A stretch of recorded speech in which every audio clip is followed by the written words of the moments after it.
Welcome back everyone. आज के इस वीडियो में हम लोग डिस्कस करेंगे future perfect continuous tense. Future perfect continuous tense के कॉन्सेप्ट को क्लियर करने से पहले आइए हम लोग थोड़ा सा नजर डालते हैं प्रेजेंट परफेक्ट कॉन्टिन्यूअस टेंस और past perfect continuous tense.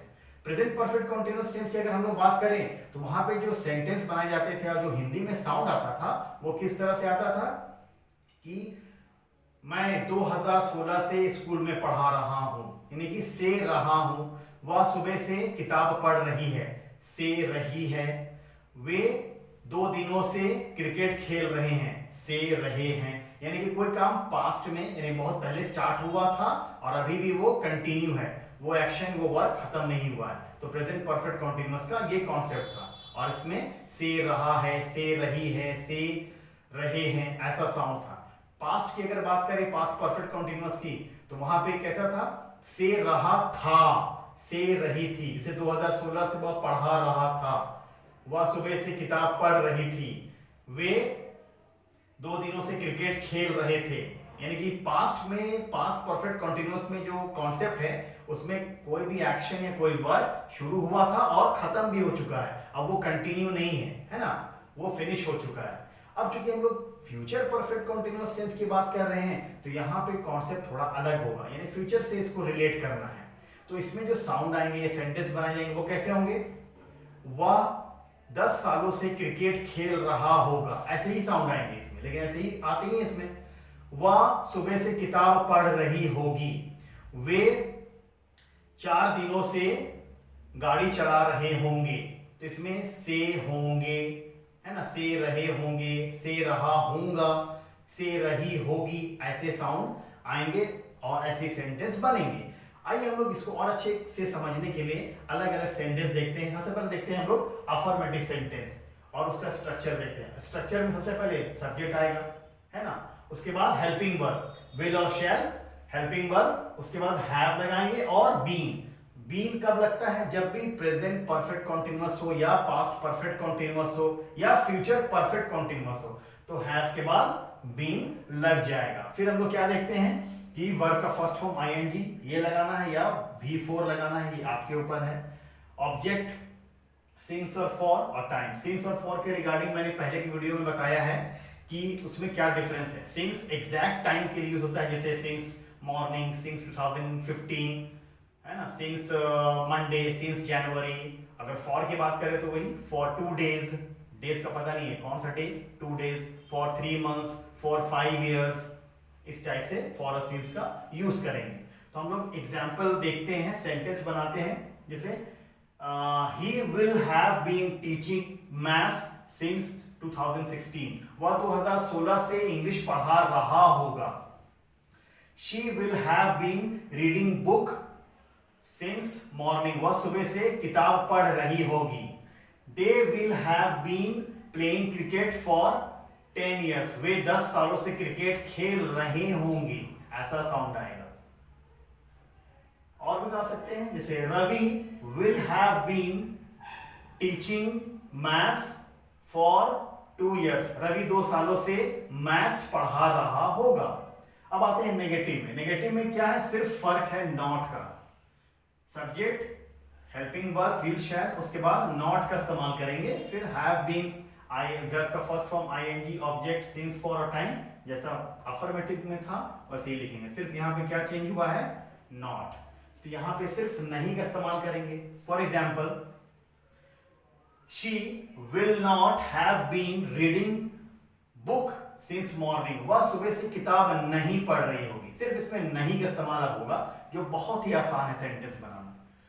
They will not have been playing cricket for 10 years, वे 10 सालों से क्रिकेट नहीं खेल रहे होंगे। उसी तरह और भी example, Ravi will not have been teaching maths for 3 months, Ravi 3 महीनों से मैथ्स नहीं पढ़ा रहा होगा। ऐसे सेंटेंस इसमें बनाए जाएंगे। और भी सेंटेंस बना सकते हैं, जैसे यू विल नॉट, शैल भी यूज कर सकते हैं आप। You will not have been playing cricket since January, तुम जनवरी से क्रिकेट नहीं खेल रहे होगे। ठीक है, ये सेंटेंस अफर्मेटिव और नेगेटिव के हो गए। अब आते हैं हम लोग इंटरोगेटिव में। इंटरोगेटिव में भी बहुत सिंपल है।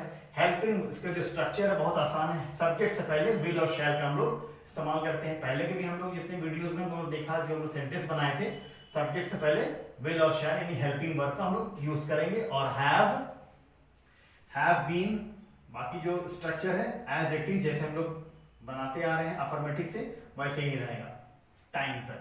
तो यहाँ पे कैसा साउंड आएगा या सेंटेंस कैसे बनेंगे, जैसे will you have been teaching maths since 2016, क्या तुम 2016 से मैथ्स पढ़ा रहे होगे। और example, will she have been reading book since morning, क्या वह सुबह से बुक पढ़ रही होगी या किताब पढ़ रही होगी, ऐसा सेंस निकलेगा, साउंड आएगा।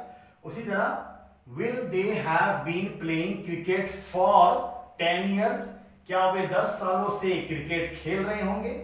तो ये सारे एग्जांपल इंटरोगेटिव के थे। अब आते हैं डबल इंटरोगेटिव। ये भी बहुत ही आसान है, सिर्फ स्ट्रक्चर पे अगर फोकस करते हैं तो बहुत आसान है। फॉर एग्जांपल, इसमें जो स्ट्रक्चर होंगे WH फैमिली, यहाँ पे WH फैमिली सिर्फ चेंज हुआ है, यानी कि विल और शैल, जैसे हम इंटरोगेटिव में देखे थे जो स्ट्रक्चर, वही स्ट्रक्चर लिखेंगे।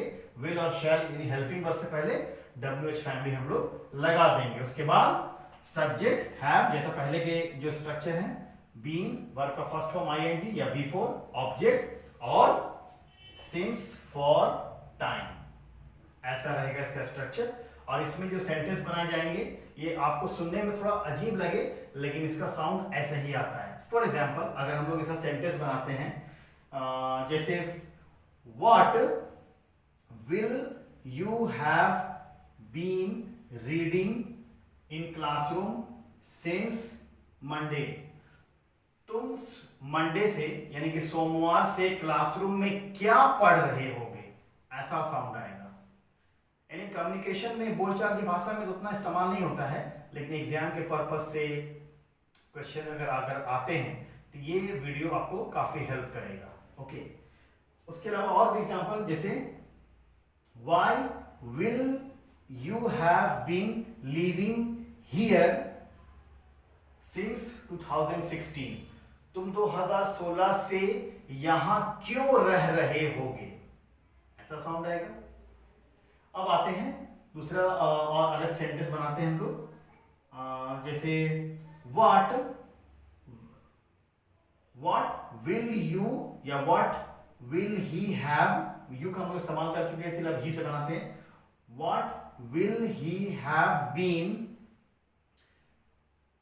Playing on ground for 10 years, वह 10 सालों से ग्राउंड पर क्या खेल रहा होगा, इस टाइप साउंड निकलेंगे डबल इंटरोगेटिव में। तो ये सारे एग्जांपल्स क्लियर हो गए, अफर्मेटिव, नेगेटिव, इंटरोगेटिव और डबल इंटरोगेटिव के। तो आई होप आपको सारे टेंस, जितने हम लोगों ने टेंस के सीरीज अभी तक क्लियर किए हैं, ये लास्ट टेंस था, इस टेंस के सीरीज का लास्ट टेंस था। तो अभी तक आप लोगों ने जितने भी सीरीज देखे हैं, आई होप कि आपको सारे कॉन्सेप्ट क्लियर हो चुके हैं और आपने इन सारे वीडियोस को देखा, इसके लिए बहुत बहुत शुक्रिया, थैंक यू सो मच। और आने वाली वीडियोस में हम लोग और भी ग्रामर से रिलेटेड बहुत सारे टॉपिक्स होंगे, वो कवर करेंगे। Again thank you so much.